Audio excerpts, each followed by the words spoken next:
मैं पूरी कौम को मुबारकबाद पेश करता हूँ कि ये जो फैसला है ये एक तारीखी फैसला है और ये पाकिस्तान की आवाम के हक में है। चूँकि आप देखें कि 20 साल से लॉयर्स जो तंजीमें हैं वो मुसलसल ये मुतालबा करती चली आ रही हैं कि 184(3) में अपील का हक मिलना चाहिए। और एक और चीज़ जो भट्टी साहब की नज़र से नहीं गुजरी या वो स्किप कर गए, जो इस एक्ट में सबसे खूबसूरत चीज़ है वो शिक नंबर 7 है, जिसमें ये है कि कोई भी अर्जेंट नोयत का केस जिसमें अर्जेंसी की एप्लीकेशन साथ दी गई है उसको विद इन 14 डेज फिक्स करने की पाबंद होगी सुप्रीम कोर्ट। ये इतनी खूबसूरत बात है, ये उन लिटिगेंट से पूछें जो 4-4, 5-5 साल से अपनी पहली हेयरिंग का इंतजार कर रहे हैं।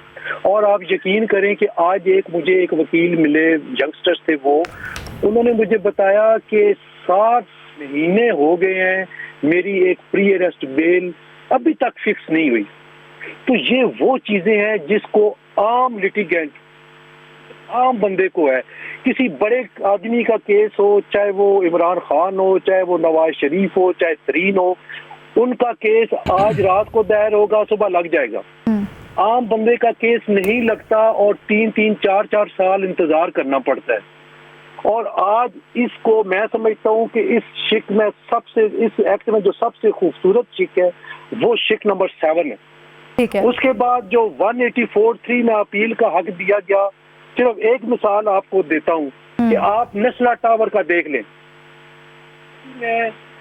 3 मेंबर्स बेंच ने उसका कॉग्निजेंस लिया 184(3) में। सारी जिंदगी की जमा पूंजी उन लोगों ने लगा दी थी और वो एक दिन रात को वो शाम को सड़कों पे आ गए। किसी फोरम ने उनको एंटरटेन नहीं किया, कोई एप्लीकेशन कहीं वो फाइल नहीं कर सके, किसी कोर्ट का दरवाजा नहीं खटखटा सके कि सुप्रीम कोर्ट ने कॉग्निजेंस ली हुई है और उसको आपने गिरा दिया। देखिए ये वो चीजें हैं जिनमें अपील का हक मिलना चाहिए था और अपील का हक मिल गया। आप देखें कि 3 रुकनी कमेटी यानी चीफ जस्टिस ऑफ पाकिस्तान ने अपने इख्तियारात खुद सरेंडर किए हैं, 3 रुकनी कमेटी को दे दिए।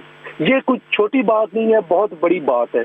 और आज आप देखें कि कलेक्टिव विजडम होगा, ये फैसला करेगा। बट सर जो सवाल बुनियादी तौर पर उठाया गया दरखास्त गुजारों की तरफ से भी और आपस में जज साहिबान भी इसके ऊपर बड़ा गौर व खौस कर रहे थे कि जो तरीक़ाकार रहा पार्लियामेंट का, गो के अदलिया ने कोर्स करेक्शन नहीं की, लेकिन पार्लियामेंट का इस हद तक अदालत को बताना, एक इदारे को बताना, ये सवाल उठा कि क्या ये अदलिया की आज़ादी के ऊपर सवाल तो नहीं होगा, या इससे ये तो नहीं होगा कि आगे जाकर सादा अक्सरियत रखने वाली कोई भी जमात या कोई भी मेंबरान अदलिया को डिक्टेट कर सकेंगे। एक तो पहली बात तो ये है कि ये अदलिया को डिक्टेट नहीं किया गया। ठीक है। ये एक देखें रूल्स बने सुप्रीम कोर्ट ऑफ पाकिस्तान के 1980 में और 43 इयर्स हो गए हैं, एक रूल में अमेंडमेंट नहीं आई और वो एज इट इज चले आ रहे हैं। और इस दौरान इतना प्रोसीजर चेंज हो गया, इतना कुछ आ चुका है सुप्रीम कोर्ट में कि बड़ी ड्रास्टिक किस्म की अमेंडमेंट्स की जरूरत थी जो कि नहीं की गई। आपको याद होगा कि हम मुतालबे करते रहे कि फुल कोर्ट बनाए, हम मुतालबे करते रहे कि इसको इस तरीके से लेके जाए, अपील का हक दे दे, नहीं मानी गई बात, किसी फोरम पे नहीं मानी गई। लेकिन पार्लियामान ने अगर ये लॉ रिफॉर्म्स की सूरत में ये एक्ट लिया है तो इसका मतलब ये नहीं है कि उन्होंने सुप्रीम कोर्ट ऑफ पाकिस्तान को डिक्टेट किया है। ये क्वेश्चन समाज के दौरान रेज हुए, इसके जवाब भी आए और बड़ी एकेडमिक डिस्कशन हुई। और एक और चीज जिसको आप मद्देनजर रखेंगी कि जब ये बेंच बना तो 7-8 की रेशो थी, जो कि हमें नजर आ रहा था कि 7 अकलीती है जो कि इस एक्ट के हक में है और 8 जो है वो। लेकिन हुआ क्या है कि आर्गुमेंट्स के दौरान 10-5 का हो गया।